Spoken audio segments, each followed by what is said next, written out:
ആഗോള ഭൗമരാഷ്ട്രീയ ഭൂപടത്തിൽ തന്ത്രപരമായ ധാതുക്കളുടെ പ്രാധാന്യം വർദ്ധിക്കുന്നതിനിടെ അപൂർവ ഭൗമ ലോകങ്ങളുടെ അതായത് റയർ എർത്ത് മെറ്റൽസിന്റെ ആഭ്യന്തര ഉൽപാദനം വർദ്ധിപ്പിക്കുന്നതിനുള്ള ഒരു വിപ്ലവകരമായ പദ്ധതിക്ക് ഇന്ത്യ രൂപം നൽകുന്നു.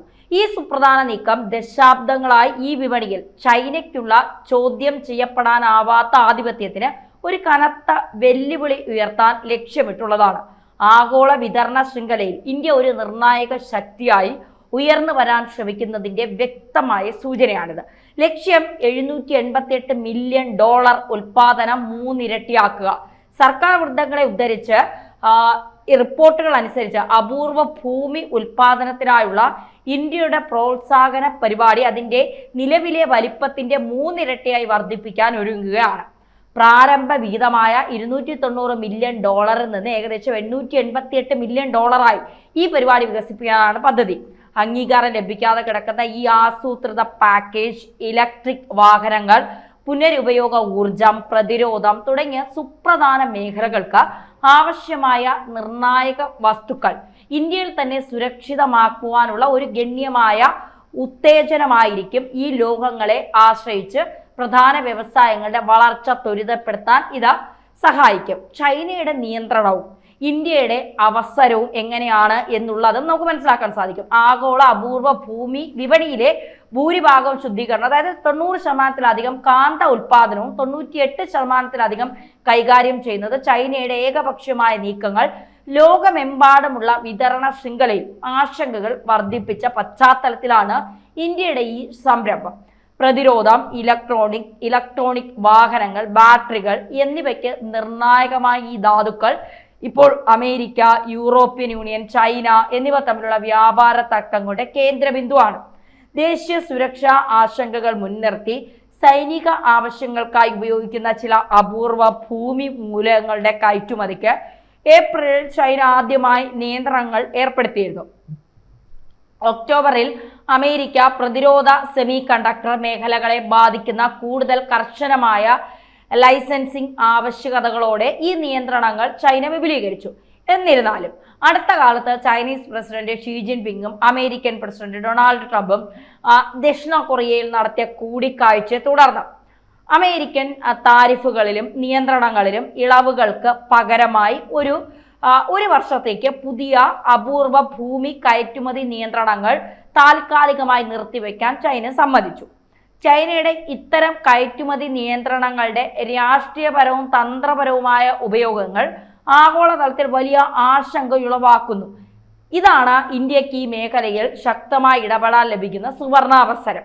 ഇന്ത്യയുടെ തന്ത്രപരമായ മുന്നേറ്റം എങ്ങനെയെന്ന് ചോദിച്ചാൽ, ചൈനയുടെ കയറ്റുമതി നിയന്ത്രണങ്ങൾക്കിടയിലും കോണ്ടിനെന്റൽ ഇന്ത്യ, ഹിറ്റാച്ചി, ജയ് ഉഷിൻ തുടങ്ങി 3 ഇന്ത്യൻ കമ്പനികൾക്കെങ്കിലും ചൈനീസ് അപൂർവ ഭൂമി കാന്തങ്ങൾ ഇറക്കുമതി ചെയ്യുന്നതിന് ലൈസൻസ് ലഭിച്ചിട്ടുണ്ട്. എന്നാൽ അമേരിക്കയിലേക്കുള്ള കയറ്റുമതിക്ക് നിയന്ത്രണങ്ങൾ ഉള്ളതും പ്രതിരോധ ആവശ്യങ്ങൾക്ക് ഉപയോഗിക്കുന്നത് വിലക്കുന്നതുമായ വ്യവസ്ഥകളോടെയാണ് ഈ ലൈസൻസുകൾ നൽകിയിരിക്കുന്നത്. ഈ സാഹചര്യത്തിൽ സ്വന്തമായി ഉൽപാദനം വർദ്ധിപ്പിക്കുവാനുള്ള ഇന്ത്യയുടെ തീരുമാനം സമയബന്ധിതവും ദീർഘവീക്ഷണമുള്ളതുമാണ്. അതായത് വിദേശ രാജ്യങ്ങളെ, പ്രത്യേകിച്ച് ചൈനയെ ആശ്രയിക്കുന്നത് കുറയ്ക്കുന്നതിലൂടെ തങ്ങളുടെ വളർന്നു വരുന്ന ഇലക്ട്രിക് വാഹന, പുനരുപയോഗ ഊർജ മേഖലകളുടെ സുസ്ഥിരമായ വികസനം ഇന്ത്യ ഉറപ്പാക്കുന്നു. ഇത് കേവലം സാമ്പത്തിക വളർച്ച മാത്രമല്ല, മറിച്ച് ദേശീയ സുരക്ഷയും തന്ത്രപരമായ സ്വയം പര്യാപ്തതയും ശക്തിപ്പെടുത്തുവാനുള്ള ഒരു സുപ്രധാന ചുവടുവയ്പ്പാണ്. ഇനി ആഗോള അപൂർവ ഭൂമി വിപണിയിൽ നിലനിൽക്കുന്ന ഭൗമരാഷ്ട്രീയ പിരിമുറുക്കങ്ങൾ ഇന്ത്യക്ക് ഒരവസരമാണ് ഒരുക്കിയിരിക്കുന്നത്. ഈ ഗണ്യമായ വിപുലീകരണം വെറും ഒരു സാമ്പത്തിക നിക്ഷേപം എന്നതിനപ്പുറം ആഗോള വിതരണ ശൃംഖലയിൽ വിശ്വാസ്യതയുള്ളതും സുസ്ഥിരവുമായ ഒരു പങ്കാളിയായി ഉയർന്നു വരുവാനുള്ള ഇന്ത്യയുടെ ദൃഢനിശ്ചയത്തെയാണ് പ്രതിഫലിപ്പിക്കുന്നത്.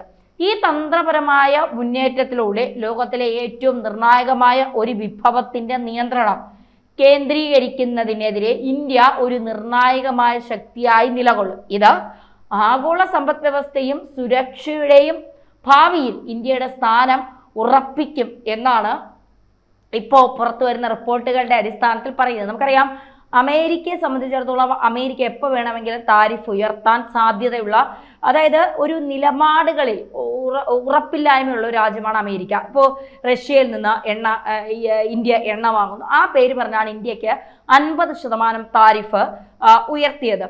അപ്പോൾ ഇന്ത്യ പറഞ്ഞു, നിങ്ങൾ താരിഫ് ഉയർത്തിക്കൊള്ളൂ, ഞങ്ങളെ സംബന്ധിച്ച് അതൊരു വിഷയമല്ല. ഞങ്ങളെ സംബന്ധിച്ച് നിങ്ങൾ ഇത്തരത്തിൽ താരിഫ് ഉയർത്തിയാൽ, ഉപരോധം ഏർപ്പെടുത്തിയാൽ, ഇപ്പോൾ എക്സ്പോർട്ട് ഇമ്പോർട്ട് കാര്യങ്ങൾ ഉപരോധം ഏർപ്പെടുത്തിയാൽ മറ്റ് രാജ്യങ്ങളെ ഇന്ത്യ ആശ്രയിക്കും. 40ഓളം രാജ്യങ്ങളുമായി ഇന്ത്യക്ക് അത്തരത്തിൽ എക്സ്പോർട്ട് ഇമ്പോർട്ട് പിന്നെ കാര്യങ്ങളുണ്ട് എന്നുള്ളതാണ്. അപ്പോൾ മോദി പല ലോകരാജ്യങ്ങളും സഞ്ചരിക്കുന്നത്, നാളെ ഏതെങ്കിലും രാജ്യം നമ്മളുമായി ഇത്തരത്തിൽ ഉപരോധം നമുക്ക് ഏർപ്പെടുത്തി കഴിഞ്ഞാൽ ആ രാജ്യത്തെ മാത്രം ആശ്രയിക്കാതെ മറ്റു രാജ്യങ്ങളെ നമുക്ക് സഹായത്തിന് ലഭിക്കണം. അതുകൊണ്ടാണ് ലോകത്തെ മിക്ക രാജ്യങ്ങളുമായി നമ്മുടെ ഇന്ത്യക്ക് അത്ര അടുത്ത സൗഹൃദമുള്ളത്. അതുപോലെ തന്നെയാണ് ഇപ്പോൾ ഈ റയർ എർത്തിന്റെ കാര്യത്തിലായാലും ചൈനയ്ക്ക് വല്ലാത്തൊരു ആധിപത്യമുണ്ട് റയർ എർത്തിന്റെ കാര്യത്തിൽ. കാരണം നമ്മുടെ ഇലക്ട്രോണിക് വാഹനങ്ങൾ ഉണ്ടാക്കുന്നതിനും സെമി കണ്ടക്ടറുടെ കാര്യങ്ങളിലാണെങ്കിലും അല്ലെങ്കിൽ ബാറ്ററികളുടെ കാര്യത്തിലാണെങ്കിലും ഒക്കെ നമുക്ക് ഈ അപൂർവ ധാതുക്കൾ എന്ന് പറയുന്ന റയർ എർത്ത്സ് മെറ്റീരിയൽസ് എന്ന് പറയുന്നത് നമുക്ക് വളരെ അത്യാവശ്യമുള്ള കാര്യം തന്നെയാണ്. പക്ഷെ ചൈനയെ നമുക്ക് വിശ്വസിക്കാൻ കഴിയില്ല. ചൈന ഇപ്പോൾ നമ്മളുമായിട്ട് വലിയ അടുത്ത സൗഹൃദമുണ്ട്. ഷാങ്ഹായ് ഉച്ചകോടിയിൽ പങ്കെടുക്കാൻ ഇന്ത്യ പോയപ്പോൾ വലിയ സ്വീകരണമാണ് ഇന്ത്യൻ പ്രധാനമന്ത്രിക്ക് നൽകിയത്. മാത്രമല്ല നമ്മളിവിടുത്തെ പിന്നെ ഫ്ലൈറ്റുകളൊക്കെ, ചൈനയിൽ നിന്ന് ഇങ്ങോട്ട് വരുന്ന ഫ്ലൈറ്റുകളൊക്കെ നമ്മൾ വിലക്കിയിരുന്നു. അതിൻ്റെയൊക്കെ നിയന്ത്രണം നമ്മൾ എടുത്തു മാറ്റി. അങ്ങനെ പതുക്കെ ചൈനയുമായി ഇന്ത്യ കൂടുതൽ അടുക്കുകയാണ്. പക്ഷേ എപ്പോഴും നമുക്ക് അടുക്കുമ്പോൾ ഒരു പേടിയുണ്ട്. ഒരിക്കൽ ചതിച്ചു കഴിഞ്ഞാൽ എത്ര അടുത്താലും നമുക്ക് വല്ലാത്തൊരു ഭയമാണ്. വീണ്ടും ചതിക്കുമോ എന്നുള്ളൊരു ഭയം. അതുകൊണ്ട് ചൈന വീണ്ടും നമുക്കൊരു പണി തരുമോ എന്നുള്ളൊരു ഭയം നമ്മുടെ ഉള്ളിൽ ഇങ്ങനെ കിടക്കുന്നത് കൊണ്ട് തീർച്ചയായിട്ടും നമ്മൾ ചൈനയെ എത്രത്തോളം നമുക്ക് വിശ്വസിക്കാൻ കഴിയും. പക്ഷെ റഷ്യ അങ്ങനെയല്ല. റഷ്യ പണ്ട് മുതലേ ഇന്ത്യയുമായി, റഷ്യയും ഇസ്രായേലും ഒക്കെ പണ്ട് മുതലേ ഇന്ത്യയുമായി അത്ര അധികം ക്ലോസ് ആയിട്ടുള്ള രാജ്യങ്ങളാണ്. അതുകൊണ്ട് ഈ റഷ്യയും ആയാലും ഇസ്രായേൽ ആയാലും ഒക്കെ നമുക്ക് വിശ്വസിക്കാൻ, ഈവൻ ഇറാനെ പോലും നമുക്ക് വിശ്വസിക്കാൻ പറ്റുന്ന രാജ്യങ്ങളാണ്. ഇറാനിൽ നിന്നൊക്കെ ഇന്ത്യക്ക് എണ്ണ വാങ്ങലൊക്കെ ഉണ്ടായിരുന്നു. അപ്പോൾ തീർച്ചയായിട്ടും അത്തരം കാര്യങ്ങളിലേക്ക് നമ്മൾ പോകുമ്പോഴാണ് ഇപ്പോൾ നമ്മുടേതായ ഒരു നീക്കം, അതായത് ലോകത്തെ തന്നെ ഞെട്ടിക്കുന്ന റയർ എർത്തുകളുടെ അല്ലെങ്കിൽ റയർ മെറ്റീരിയൽസിൻ്റെ ഒരു നീക്കത്തിലേക്ക് ഇന്ത്യ കടക്കുന്നത് ഈ ആഗോള തലത്തിൽ തന്നെ വലിയൊരു ചർച്ചയ്ക്ക് അത് ഇടയാക്കിയിട്ടുണ്ട് എന്നുള്ളതാണ്. നമുക്കറിയാം, ഇന്ത്യ ഒരിക്കലും ഇപ്പോൾ make in India, made in India ആയതുപോലെ നമുക്ക് കിട്ടാത്ത കാര്യങ്ങൾ എവിടെ നിന്ന് കിട്ടും എന്നത് ഇന്ത്യ എപ്പോഴും ഇങ്ങനെ സെർച്ച് ചെയ്തുകൊണ്ടിരിക്കുന്ന ഒരു കാര്യമാണ്. കാരണം എത്ര നാൾ നമ്മൾ മറ്റ് രാജ്യങ്ങളെ ആശ്രയിക്കും? നാളെ അവരത് തരില്ല എന്ന് തീർത്ത് പറഞ്ഞാൽ നമ്മുടെ ആവശ്യങ്ങൾ നടക്കുമോ എന്നൊക്കെയുള്ള കാര്യങ്ങൾ. ഇപ്പോൾ നമ്മുടെ വിമാനത്തിൻ്റെ എൻജിൻ തന്നെ അത് തദ്ദേശീയമായി നിർമ്മിക്കാൻ ഇന്ത്യ തീരുമാനിക്കുന്നു. അങ്ങനെ ഇന്ത്യ ഒരുപടി എപ്പോഴും മുന്നിൽ ദീർഘവീക്ഷണത്തോടെ കാണുന്ന ഒരു രാജ്യമാണ് ഇന്ത്യ. ഇന്ത്യ എപ്പോഴും ചിന്തിക്കുന്നത്, നാളെ ഏതെങ്കിലും രാജ്യങ്ങൾ നമുക്കെതിരെ ഒരു ഉപരോധമോ അല്ലെങ്കിൽ നമുക്കെതിരെ എന്തെങ്കിലും പ്രശ്നമോ ഉണ്ടാക്കാൻ വന്നാൽ പിന്നെ ആ രാജ്യവുമായി നമുക്കൊരു ബന്ധം സ്ഥാപിക്കാൻ കഴിയില്ല. ചിലപ്പോൾ കഴിയുമായിരിക്കും കുറേ നാളുകൾക്ക് ശേഷം. ഈ കുറേ നാൾ വരെ നമ്മൾ ഈ സാധനങ്ങൾ ഇപ്പോൾ എന്താണെങ്കിലും അത് നമുക്ക് കിട്ടാതിരിക്കുമ്പോൾ നമ്മുടെ രാജ്യത്തിനുണ്ടാകുന്ന സാമ്പത്തിക നഷ്ടം അത് ഉണ്ടാവാതിരിക്കാൻ നമ്മൾ പല രാജ്യങ്ങളുമായി ബന്ധം വയ്ക്കും. ഇല്ലെങ്കിൽ നമ്മുടെ രാജ്യത്ത് തന്നെ അതിൻ്റെ കാര്യങ്ങൾ കണ്ടെത്താൻ നമ്മൾ ശ്രമിക്കും. ഇന്ത്യ ഇപ്പോൾ അത്തരം ഒരു നീക്കത്തിലേക്കാണ് കടന്നിരിക്കുന്നത് എന്നുള്ളതാണ് യാഥാർത്ഥ്യം. അപ്പോൾ തീർച്ചയായിട്ടും റയർ എർത്തുകളുടെ കാര്യത്തിൽ ഇന്ത്യ എടുത്തിരിക്കുന്ന തീരുമാനം ലോകത്തെ തന്നെ ഞെട്ടിച്ചിരിക്കുന്നു. ചൈനയുടെ ആധിപത്യത്തിന് ഏകദേശം ഒരു അന്ത്യം കുറിക്കുന്ന രീതിയിൽ തന്നെയാണ്. ചൈനയുടെ കയ്യിൽ എപ്പോഴും പിടിമുറുങ്ങിയിരുന്ന ഒരു സാധനമാണ് ഈ റയർ എർത്ത് എന്ന് പറയുന്നത്. അതിൽ ചൈന വല്ലാതെ അഹങ്കരിച്ചും ഇരുന്നു. അവിടെയാണ് ഇന്ത്യ ഒരു ആധിപത്യം സ്ഥാപിക്കുന്നത്. അത് ഇന്ത്യയെ സംബന്ധിച്ചിടത്തോളം വളരെ വലിയ നേട്ടമായി തന്നെയാണ് കാണേണ്ടത്.